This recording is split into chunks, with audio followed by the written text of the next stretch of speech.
غزوہ بدر میں نبی کریم صلی اللہ علیہ وآلہ وسلم کی شخصیت کے بہت سے پہلو ہمیں دکھائی دیتے ہیں۔ بصیرت، معاملہ فہمی، فہم و فراست اور اس کے ساتھ بے انتہا شجاعت نبی کریم صلی اللہ علیہ وسلم کی ذات میں نظر آتی ہے، اور ہمیں یہ بھی دکھائی دیتا ہے کہ اپنا سب کچھ اللہ کے راستے میں لگا دینے کے بعد اللہ سے عاجزی کے ساتھ کس طرح مانگا جاتا ہے۔ غزوہ بدر کا واقعہ کچھ اچانک ہی پیش نہیں آ گیا تھا، بلکہ ہجرت مدینہ کے بعد سے قریش مکہ سے مستقل ایک ٹینشن کی فضا تھی اور ایک جھگڑے کی صورتحال تھی۔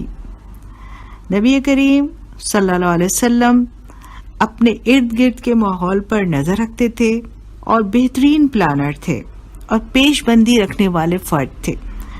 آپ صلی اللہ علیہ وسلم نے اس تجارتی راہداری پر جو کہ مدینے کے ساتھ گزرتی تھی، جہاں سے قریش مکہ کے تجارتی قافلے گزرا کرتے تھے، وہاں پر افراد کی ڈیوٹی لگائی ہوئی تھی کہ یہاں سے گزرنے والے قافلوں کے بارے میں پہلے سے نبی کریم صلی اللہ علیہ وسلم کو اطلاع دیں۔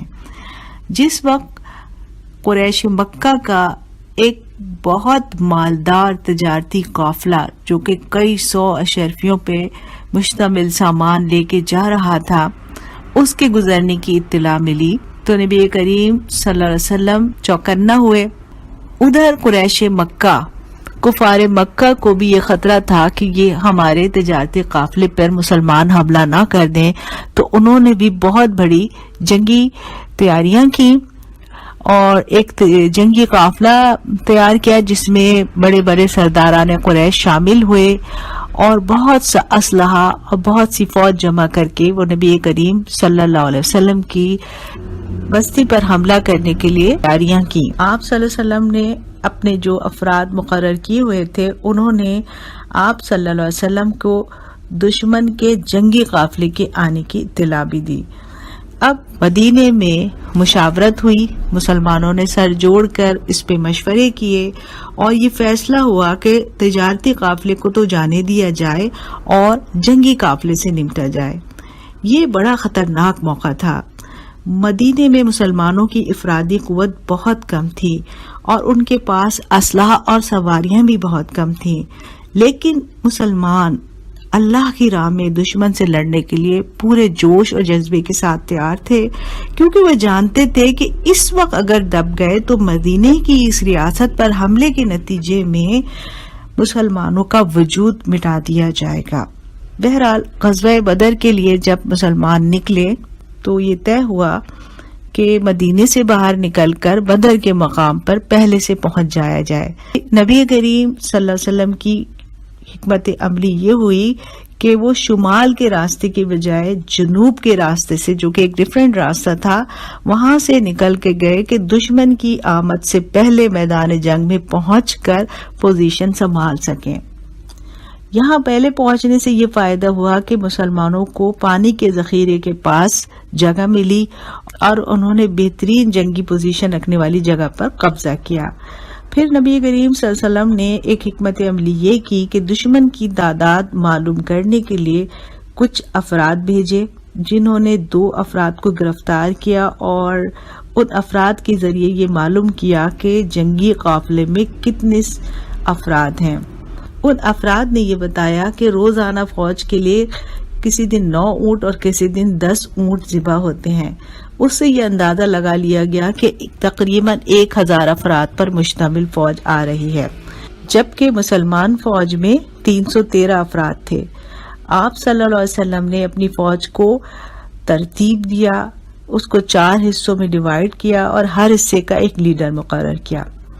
ایک حکمت عملی یہ رکھی گئی کہ پہاڑی پہ نبی کریم صلی اللہ علیہ وسلم کا خیمہ لگایا گیا، جہاں سے دشمن پر نظر رکھی جاتی تھی۔ خیمے کی حفاظت کا بھی انتظام کیا گیا اور بیک اپ پلان کے لیے حفاظتی تدبیر کے طور پر 2 تیز رفتار اونٹنیاں بھی اس خیمے کے پیچھے باندھی گئیں۔ نبی کریم صلی اللہ علیہ وسلم نے بہترین منصوبہ بندی کی اور پھر اللہ کے حضور سجدہ ریز ہوئے اور تاریخی دعا کی۔ یہاں نبی صلی اللہ علیہ وسلم نے امت کو یہ تعلیم دی کہ پہلے پوری پلاننگ کے ساتھ اپنی پوری اسٹرینتھ اللہ کے سامنے پیش کر دیں اور پھر اللہ سے مدد طلب کریں۔ نبی کریم صلی اللہ علیہ وسلم نے مسلمانوں میں ولولہ اور جذبہ جہاد پیدا کرنے کے لیے بہترین خطاب کیا اور جنگی اصولوں کی تعلیم دی۔ جو اصول نبی کریم صلی اللہ علیہ وسلم نے اس وقت اپنی فوج کو سکھائے وہ عرب میں پہلے سے رائج نہیں تھے۔ نبی کریم صلی اللہ علیہ وسلم نے اپنی فوج کو یہ تعلیم دی کہ صف بستہ ہو کے لڑا جائے، اس سے پہلے یہ طریقہ نہیں تھا۔ صف بندی پہلی دفعہ نبی کریم صلی اللہ علیہ وسلم نے سکھائی۔ دوسری اہم ہدایت یہ دی کہ حضور اکرم صلی اللہ علیہ وسلم کے حکم کے بغیر لڑائی شروع نہ کی جائے، یعنی سالار فوج کی اطاعت سکھائی گئی۔ پھر جنگی ہتھیاروں کا استعمال سکھایا کہ دشمن دور ہو تو تیر، قریب آئے تو پتھر، مزید قریب آئے تو نیزے اور تلواریں استعمال کریں، یعنی ہتھیاروں کا درست استعمال کریں، کیونکہ اسلحے کی بھی کمی ہے اور افراد کی بھی۔ نبی کریم صلی اللہ علیہ وسلم نے مسلمانوں کے اندر شوق شہادت کی جو روح پھونکی تھی، اس کے نتیجے میں مسلمانوں نے بے انتہا ایمانی جوش کے ساتھ جہاد کیا اور سرخرو ہوئے، اللہ تعالیٰ نے انہیں فتح نصیب کی۔